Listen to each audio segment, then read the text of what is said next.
Tech Wranglers, your favorite tech news channel.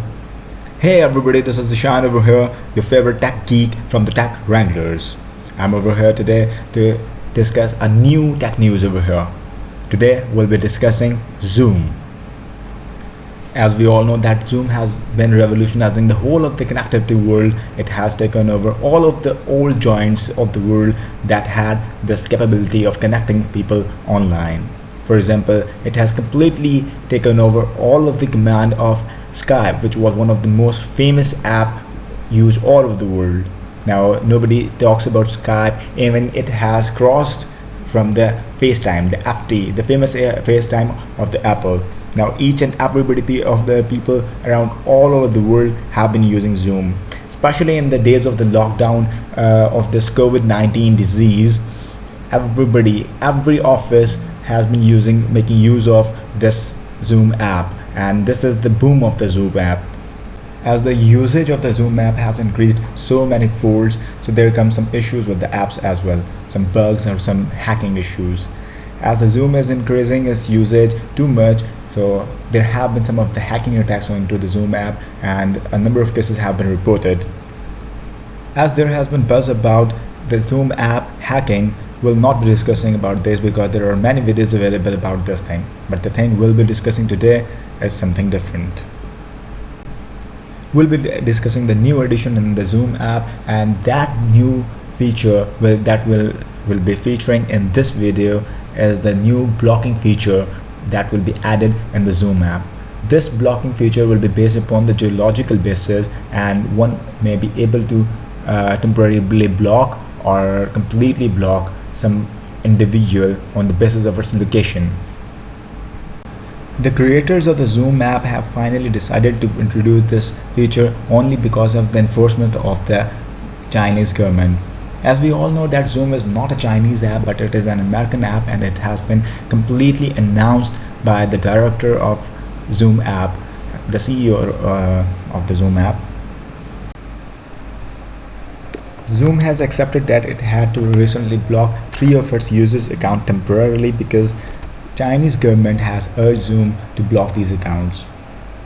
The users of these accounts were arranging a complete meeting, or you can say a webinar, I would say, commemorating the 4 June Tiananmen Square massacre occurred in China. And the Chinese government is completely against such meetings, or completely against some of the setups or seminars or webinars discussing the Tiananmen Square massacre occurred in China once in Beijing.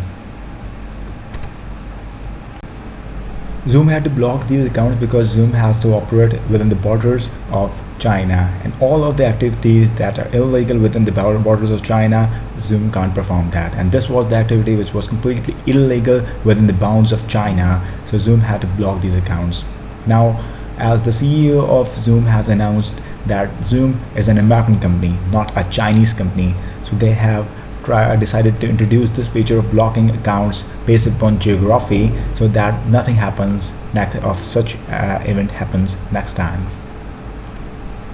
After the introduction of such a feature into the Zoom app, whensoever such a meeting or webinar that would be conducted by somebody who would be out of the bounds of some country, say China in this case, so they will be able to get online and connect to their all of the listeners.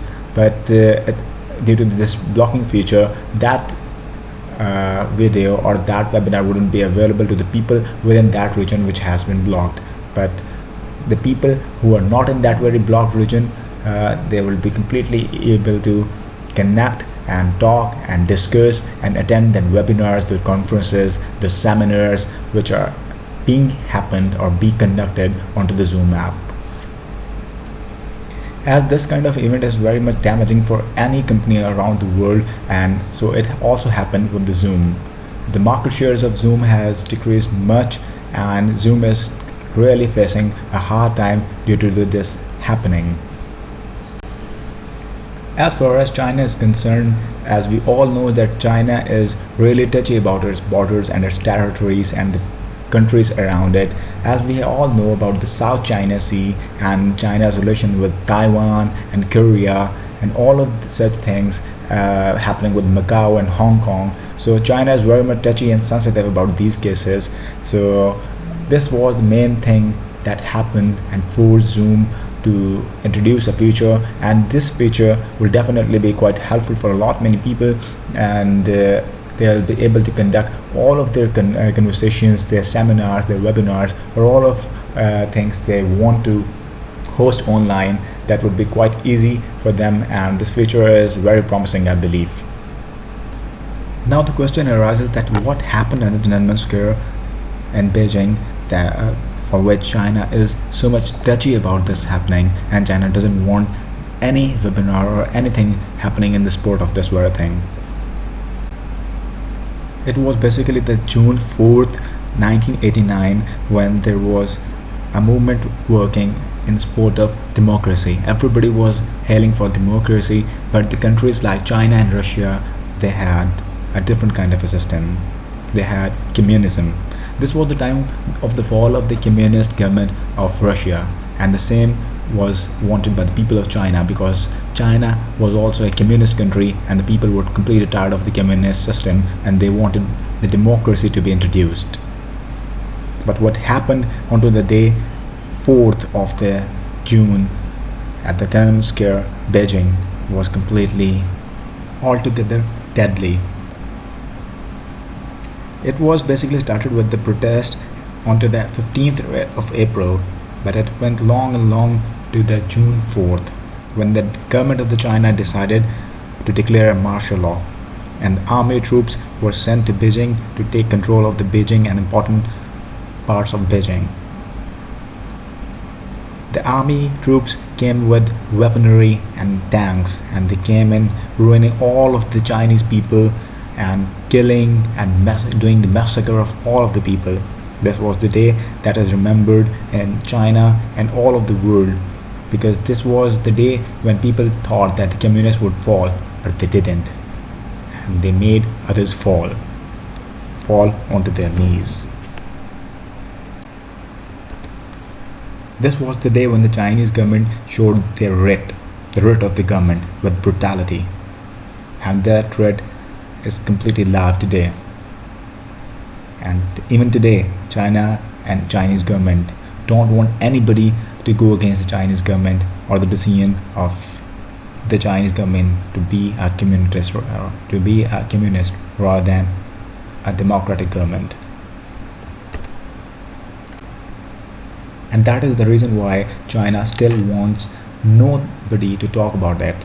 And when Chinese government came to know that people are trying to make use of the Zoom app to get online and talk to the people and urge people against the communist government of China, China finally demanded Zoom app to please shut down all of such users.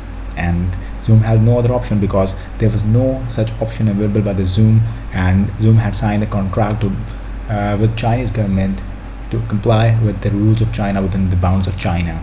So there was no option left with Zoom, and they had to block all 3 accounts of 3 activists from the democratic setup, or people who were against the massacre and the communist government of the China. One of the 3 activists which were blocked by Zoom app were Li Jiaquan, who is based in Hong Kong and a politician of Hong Kong, told Guardian that he used Zoom to allow him to reach activists based inside the country, the mainland China. He said, "My purpose on opening Zoom is to reach out the mainland Chinese, breaking the censorship of Chinese Communist Party. With this policy, it defeats my original purpose." He said, calling Zoom's response was completely shameful. The recent blockage or suspension of the accounts by Zoom is completely criticized all over the world, but in all of the circles. No doubt, an app has no right to bind the users and have some kind of thinking which they do not have. Even the CEO of Zoom has also announced and made clear to everybody that Zoom is not a Chinese company and they will not be dictated by any government. That is why they have decided to introduce the feature of blocking any account based upon its geography or geographical boundary. So from now on, I hope so that no such event occurs and each and every user has the liberty to say what they want to say to the people he has get connected to. Hope that it's clear to you, but if you have any more questions, then do comment below. Definitely I'll be answering to those. And if you like the video, then do subscribe and share this video. Thank you very much.